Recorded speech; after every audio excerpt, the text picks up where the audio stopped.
welcome to my channel, or welcome back to my channel. I'm Nicole Miranda, and for today's video we're going to be talking about Robert the doll. Now, Robert the doll is a 40-inch straw stuffed doll dressed in a sailor suit, widely considered the world's most haunted doll. Gifted to Robert Eugene Otto in 1904, it reportedly inspired the character Chucky. It is exhibited in East Martello Museum in Key West, where visitors must ask permission to take photos to avoid a curse. Eugene and Robert were best friends growing up. Legend speculates voodoo played a part in Robert's formative years, while interviews with those close to Otto family indicate a great deal of emotional energy was placed upon the doll during Eugene's lifetime. It is said the young Gene would shift blame when he misbehaved as a child, pointing to the doll and saying, "I didn't do it, Robert did it." While Robert seemed like an ordinary cloth doll, it wasn't long before Robert was involved in strange and somewhat alarming events. Gene's parents often heard their son talking to a doll and getting a response back in a totally different voice. They also described seeing the doll changing expressions when they spoke in his company. Robert continued to live with Gene throughout his lifetime, and after Gene's parents died, he moved his wife Anne into the home.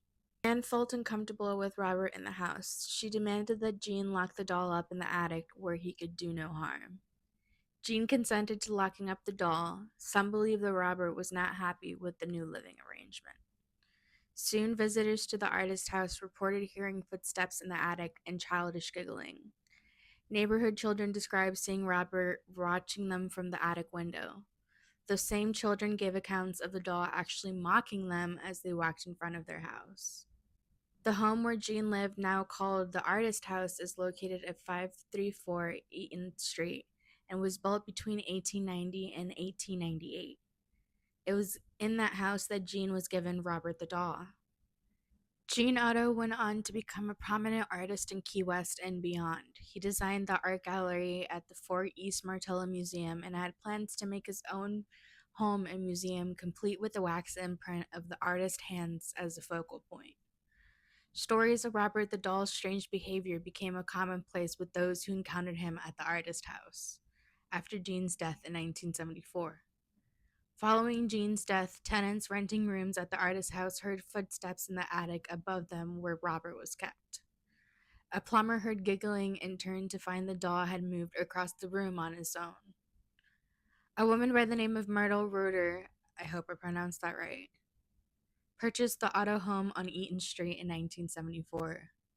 She became Robert's companion and kept him when she moved to Von Feister Street 6 years later. In 1994, she donated Robert to Fort East Martello Museum, claiming he moved around her house on his own and was haunted. Myrtle died a few months later, but Robert remained active. Museum staff noticed a shift in energy at the fort after Robert arrived. Though Robert was not initially on display, he started receiving visitors as word spread about his new residence. Once he was put on exhibit, cameras and electronic devices malfunctioned in his presence, and soon letters addressed to the doll began to arrive, offering apologies for disrespectful behavior or asking for Robert's forgiveness. These letters continue to arrive daily. Ghost hunters, TV shows, psychics, skeptics, and believers visit Robert on a regular basis to witness firsthand the strange stories they have heard. I hope you guys enjoyed this video. Please don't forget to like and subscribe. Don't forget to follow me on all social media platforms. And until next time, bye guys.